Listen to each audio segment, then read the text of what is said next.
ನಮಸ್ಕಾರ. ಪ್ರಜಾರಾಜ್ಯ ಕನ್ನಡ ನ್ಯೂಸ್ಗೆ ಸ್ವಾಗತ. ನಾವು ಒಂದು ತಾಸು ಚರ್ಚೆ ಮಾಡಿದ್ದೀವಿ. ಕೇಳಿಸ್ತಾ ಇದೆಯಲ್ವಾ? ಒಂದು ತಾಸು ನಾವು ಅವಾಗ ಚರ್ಚೆ ಮಾಡಿದ್ದೀವಿ. ಆವಾಗ ನಾನು ನಮ್ಮ ಜಿಲ್ಲೆನಲ್ಲಿ ಗಣೇಶೋತ್ಸವ ನಾವು ಸ್ವಲ್ಪ ಅದ್ದೂರಿಯಾಗಿ ಆಚರಣೆ ಮಾಡ್ತೀವಿ, ಅದಕ್ಕೋಸ್ಕರ ನಮಗೆ ಸ್ವಲ್ಪ ಸಮಯ ಕೊಡಿ ಅಂತ ನಾನು ಆವಾಗ ಬೇಡಿಕೆ ಕೇಳ್ಕೊಂಡಿದ್ದೀನಿ.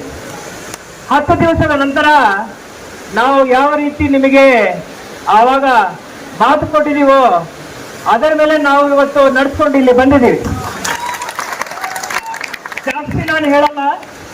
ಇಡೀ ಜಿಲ್ಲಾಡಳಿತದಿಂದ ತಾಲೂಕು ಆಡಳಿತದಿಂದ ನಾವು ಒಂದೇ ಭರವಸೆ ಕೊಡ್ತೀವಿ.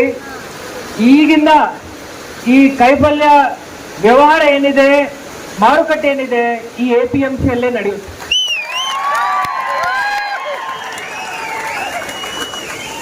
ಎರಡನೇ ವಿಚಾರ, ಈಗ ಸ್ವಾಮಿಗಳ ಜೊತೆ ನಾನು ಮಾತಾಡಿದ್ದೀನಿ.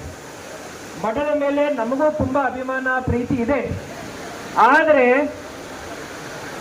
ಕಾನೂನು ಬಾಹಿರವಾಗಿ ಯಾವುದೇ ಚಟುವಟಿಕೆ ಮಾಡಲಿಕ್ಕೆ ಸ್ವಾಮಿಗಳು ಅವಕಾಶ ಮಾಡಿ ಕೊಡ್ತಾ ಇಲ್ಲ, ನಾವು ಕೊಡಲ್ಲ.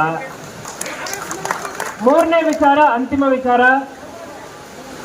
ಏನು ತನಿಖೆ ಮಾಡಬೇಕು, ನಾವು APMC ಕಾಯ್ದೆನಲ್ಲಿ ಹಾಗೂ ನಮ್ಮ ಡೈರೆಕ್ಟರ್ ಆಫ್ ಅಗ್ರಿಕಲ್ಚರ್ ಮಾರ್ಕೆಟಿಂಗ್ ಏನು ಡೈರೆಕ್ಟರೇಟ್ ಬೆಂಗಳೂರಲ್ಲಿದೆ ಅವರ ಮುಖಾಂತರ ನಾನು ನನ್ನ ಅಧಿಕಾರಿಗಳು ಆ ತನಿಖೆಯನ್ನು ಮಾಡ್ತೀವಿ.